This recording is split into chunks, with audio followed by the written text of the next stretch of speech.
Gold, trusted gold buyers. మీరు తాకట్టు పెట్టిన బంగారాన్ని విడిపించి ఈ రోజు ఉన్న మార్కెట్ ధరకు కొనబడను.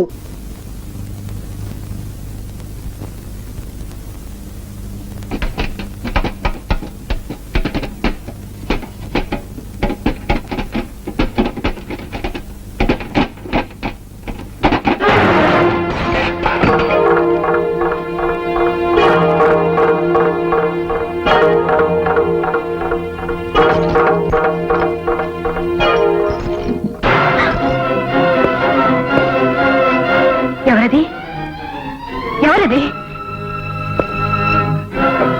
మిమ్మల్ని బయటికి రండి, మిమ్మల్ని మర్యాదగా బయటికి రండి.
ఎక్కడికి?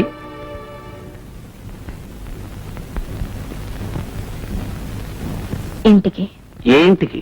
మా ఇంటికి. ఇది నీళ్లు కాదా? కాదు. ఎందుకు కాదు? ఏ రోజున ఒక భర్త భార్యని అనుమానించి ఊరుకు వెళ్తున్నానని చెప్పి ఆ ఇంట్లోనే దాక్కుని భార్యని పరీక్ష చేశాడో ఆ తర్వాత ఆడది ఆ ఇంట్లో ఉంటే ఆడది కాదు, ఒకవేళ కాపురం చేసినా అది శవంతో సమానం. భర్త ఆఫీసుకు వెళ్ళగానే మరొకడు ఇంట్లో చేరి భర్త ఆఫీసు నుంచి వచ్చే వరకు వాడితో కాలక్షేపం చేస్తున్న ఆడది ఒక ఆడది, పతివ్రత. ఆ కాపురం ఒక కాపురం, స్వర్గం కదూ? పిచ్చివాడి చేతిలో రాయంతో అనుమానస్తుడు బుర్రలో ఆలోచన అంతే. అనుమానం ఈనాడు నాకు కొత్తగా రాలేదు. ఆనాడు శ్రీరామచంద్రుడికి కూడా వచ్చింది. వచ్చింది, కానీ మీలా బీరువా వెనకల నిలబడలేదు, మంచం కింద దాక్కోలేదు. ఎలా అయితేనే అనుమానించాడుగా. అంత మాత్రాన రాముడు రాక్షసుడు కాలేదు, సీతనేలా భయపడి పారిపోను లేదు. రాముడు రాక్షసుడు కాకపోవచ్చు, మీరంతకంటే గొప్ప దేవుడు కావచ్చు, కానీ నేను పిచ్చి సీతను కాను. నిప్పులో దూకి నిజాయితీ నిరూపించుకోవడానికి. ఎలా నిరూపించుకోగలవు తప్పు చేశాక? ఇన్నాళ్ళు ప్రేమించడానికి మనసు ఒకటే చాలనుకున్నాను, కానీ విశాలమైన మనసు కావాలని ఇప్పుడే అర్థం చేసుకున్నాను. నిజమే, భార్య ఎవరితో తిరిగినా భరించడానికి మనసు చాలా విశాలంగా ఉండాలి. గుడ్డివాడికి కళ్ళజోడు పెడితే ఎంతో, మీకు నిజం చెప్పినా అంతే. గుడ్డివాణ్ణి కాబట్టే పట్టపగలు ఇంత కథ నడిపావు. కథలు చదివే వాళ్ళకే తెలుసు కథలు అల్లడం. మిస్టర్ భరత్, కథలు కథలే, జీవితాలు కాదు. కథకి జీవితానికి తేడా తెలీదు మీకు. నా తేడా నాకు బాగా తెలుసు. ఇప్పుడు నీకు నాకు మధ్య జరిగే సన్నివేశం కథలో అయితే చివరి పేజీలో భార్యాభర్తలు కన్నీళ్లతో కలుసుకుంటారు. కానీ ఇది జీవితం. ఓసారి నువ్వు ఈ గడప దాటి వెళితే మళ్ళీ కలుసుకోవటం అంటూ జరగదు. మళ్ళీ ఇలాంటి నరకంలో కలుసుకోవాలని ఏ ఆడది బ్రతికుండగా అనుకోదు. ఇది నరకం. నేను యముణ్ణి. యముడు ఆయన ధర్మరాజు. ఆయనకి నీతి నిజాయితీ తెలుసు, ధర్మం అధర్మం తెలుసు, న్యాయ అన్యాయ విచక్షణ తెలుసు. మీకేం తెలుసు? ఆవేశం అనుమానం తప్ప. అంటే తెగతింపులు చేసుకునేగా వెళుతున్నావు? తెగించి వెళ్తున్నాను. కాదు, బరి తెగించి వెళుతున్నావు. మీ భాషలో దాని అర్థం ఏదైనా సరే నేను మాత్రం వెళ్తున్నాను.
రామ్మా. అల్లుడు గారు రాలేదా? నేనొక్కదాన్ని వచ్చేసాను. ఆయన వెనకొస్తా అన్నారా? ఇక మీదట ఎవరు వెనక ఎవరు రారు. ఎవరు వెనక ఎవరు రారా? ఏమిటమ్మా నువ్వు మాట్లాడేది? నేను ఇల్లు విడిచిపెట్టి వచ్చేసాను. ఇల్లు విడిచిపెట్టి వచ్చేసావా? ఏ, ఎందుకని? హలో, ఎక్కడికి? సరళ లేదా అండి? లేదు. లేదా? ఎక్కడికి వెళ్ళింది? పుట్టింటికి. ఓ, ఊరికెళ్ళిందా? చెప్పనే లేదే. చెప్తే నువ్వు కూడా వెళ్ళేవాడివా? అరే, ఏమిటి మీరు మాట్లాడేది? నేను మాట్లాడేదేమిటో తెలియనంతటి అమాయకుడివి. అంత అమాయకుడివి ఇంత చేశావు. ఏం చేశాను? ఏం చేశావా? ఇంటిదురుగా దుకాణం పెట్టావు, ఇంట్లో కుంపిడి పెట్టావు. నేనా? నువ్వే. కలిసి చదువుకున్నావని, ఒకే ఊరి వాళ్ళవని చదువు తీసుకున్నావు. చివరకు నా స్థలం నాకు కాకుండా చేశావు. పొరపడ్డావు. ఆమె నాకు చెల్లితో సమానం. మళ్ళీ ఇంకొకసారి ఆ మాట అంతా. తల్లి తర్వాత అంత పవిత్రమైనది చెల్లి. చేసిన తప్పు సరిదిద్దుకోవడానికి అంత పవిత్రమైన పదాన్ని అపవిత్రం చేయొద్దు. ఓకే భరత్, ఆవేశానికి అడ్రస్ ఉండదు, నిజానికి నోరుండదు.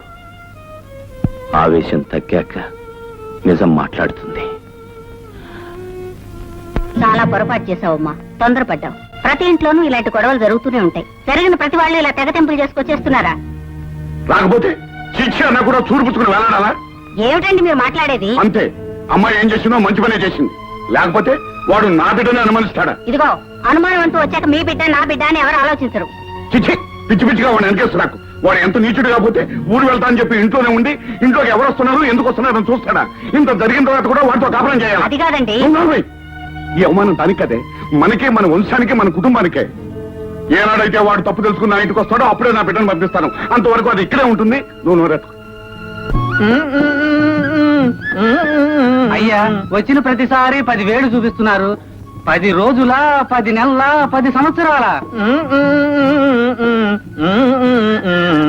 బాబు, ఆయన ఎలాగో నోరు తెరవడు. నువ్వు తెరువు బాబు.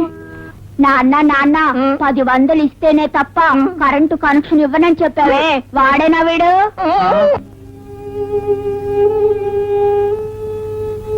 ఏమండి, తెలిసి తెలియని వయసులో వాళ్ళేదో తొందరపడ్డారు. పెద్దవాళ్ళమైన మనం ఆ కాపురం నిలబెట్టాలి గాని కాపురాన్ని విడతీయకూడదు. మీరేమో అమ్మాయిని ఇక్కడే ఉంచుతానంటున్నారు. అదేదో ఆవేశంలో వచ్చింది. ఆవేశం ఎన్నాళ్ళుంటుంది?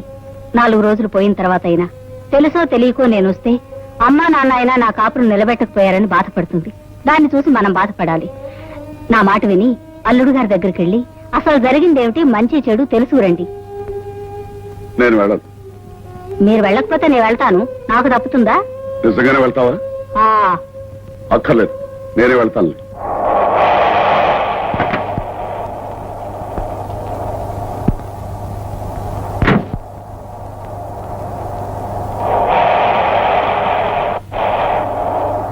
బాబు, నీతో 10 నిమిషాలు మాట్లాడాలి. ఆఫీసు టైమింగ్ 10 నిమిషాలే మాట్లాడాలి. చెప్పండి. లోపలికి వెళ్దాం పద. జరిగిందేమిటో బయట అందరికీ తెలుసు. బయటే మాట్లాడుకుందాం. నువ్వు తొందరపడ్డావు. పిల్ల తండ్రిగా అంతకంటే ఏమంటారు? పిల్ల తండ్రిగా కాదు, ఆ పిల్ల తండ్రిగా చెప్తున్నాను. సరళను అనుమానించడం ఒక దేవతను అనుమానించినట్టే. రంకు బయటపడే వరకు అంతా దేవతలే. బాబు, ఇప్పుడు తొందరపడి మాట్లాడే ప్రతి మాటకి తర్వాత నువ్వు క్షమాపణ చెప్పుకోవాల్సి వస్తుంది. దేనికి దేనికి క్షమార్పణ చెప్పుకోవాల్సి వస్తుంది? నేను మీ కూతురు రక్తాన్ని పిలుచుకు తాగానా? కిరసాయల పోసి తగలబెట్టానా? చంపి ఫ్యానుకు వేలాడదీశానా? అవేం చేసినా బాధపడేది కాదు. వాటినన్నిటినీ మించి అవమానించా. అంటే మీ కూతురు పతివ్రతాన్ని సర్టిఫికెట్ ఇవ్వడానికి వచ్చారా? ముమ్మాటికి అది నా బిడ్డ, నా రక్తం, నా వంశం. వంశాలు వీధుల్లోనే వేలాడుతుంటాయి సత్యమూర్తి గారు, కానీ వాటి తాలూకా అంశాలు సంతుల్లో తిరుగుతుంటాయి. బాబు, నాకు తెలిసిన నిజాన్ని మీరు కాదు కదా, ఆ భగవంతుడు దిగి వచ్చి చెప్పినా నేను నమ్మను. మీ కూతురు చెడిపోయింది. అంతకు మించి చెప్పాలంటే కులట.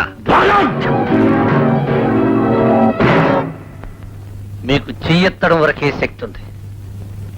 ఆ తర్వాత పని చేయడానికి కూడా నాకు శక్తి ఉంది. కానీ నేను చెయ్యను. నా అసఖ్యం మీ కూతురి మీద కానీ మీ మీద కాదు.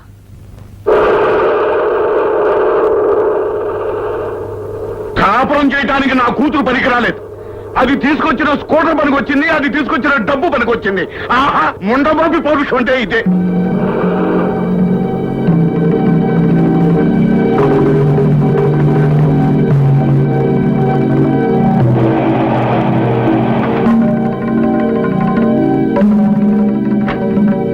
ఏమండి, అల్లుడు గారు ఏమన్నారు? చిచి, ఈ ఇంట్లో అతను పేరెత్తడానికి వీలేదు, అతను ఊసెత్తడానికి వీలేదు.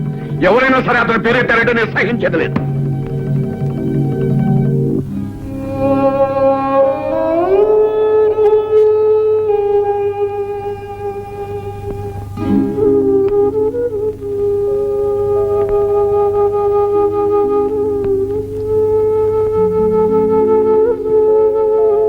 నాన్న,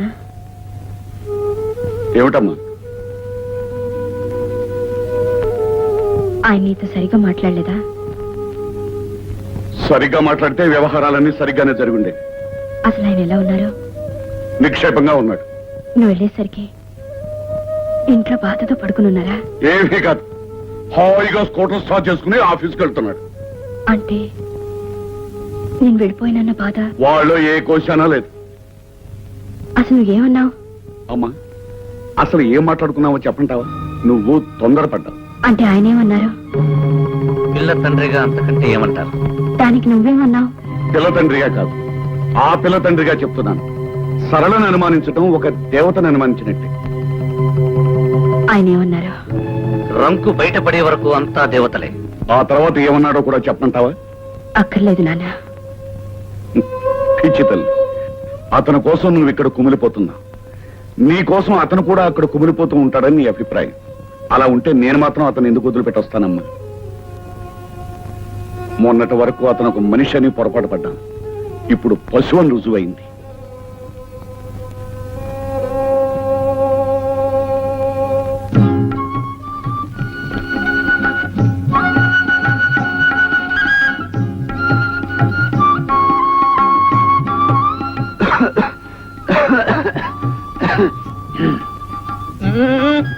అయ్యా, నా పేరు కనకయ్య.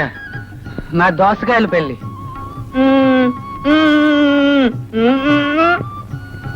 అదే మీ ఆఫీస్ చుట్టూ తిరిగి తిరిగి కరెంట్ కోసం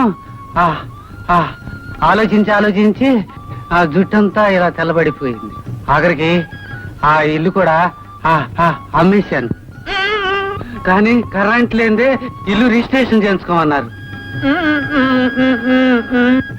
మీరెన్నన్నా చెప్పండి, కరెంట్ కనెక్షన్ ఇచ్చే వరకు మీ ఆఫీసు మాత్రం వదలను. బాబు నాన్న నువ్వన్నా చెప్పు బాబు. నాన్న ఒక అతను చచ్చిపోతే వాడిల్లు మనకు సొంతం అవుతుందని చెప్పావే, వాడేనా వీడు? నా చివరి నెత్తురు పట్టు ఉన్నంత వరకు కూడా నీ ఆఫీస్ చుట్టూ తిరుగుతూనే ఉంటాను, నీ అంత తెలుసుకుంటూనే ఉంటాను.